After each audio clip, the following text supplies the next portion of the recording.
हे असं काही जर तुमच्या मुलांनी केलं ना, तो भाई बस आपका दिन बन जाता है. पण त्याआधी इथे या मॅडम तिच्या डॉल्ससोबत खेळत होत्या. तिच्याकडे खरंच आता एवढ्या डॉल्स झाल्या आहेत ना आणि एक-एक दिवशी ती त्यांच्याशी इतकं छान खेळती, म्हणजे जसं आपण एखाद्या लहान मुलाला कसं सांभाळतो, केअर करतो, सेम तशी ती खेळत असते. माझं जे काही ऑफिसचं काम होतं, ते एकीकडे चालू होतं. दुपारी छान असं आम्ही दोघांनी मिळून लंच केला.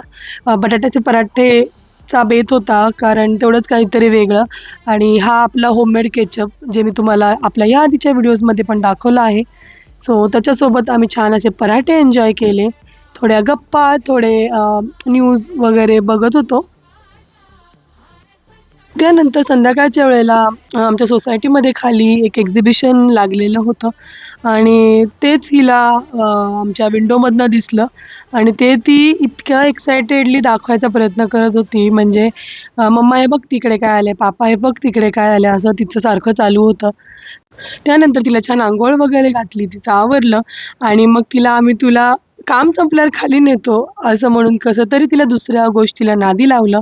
पटापट आमचे काम उरकले आणि त्यानंतर संदेश तिला खाली एक्झिबिशनच्या इथे घेऊन गेले होते. कारण तिला एकदा एखादी गोष्ट दिसली, की मग ते तिला डोक्यातून काढणं मात्र इम्पॉसिबल आहे. तर ह्याचा व्हिडिओ तुम्ही पाहून घेतलाच असेल.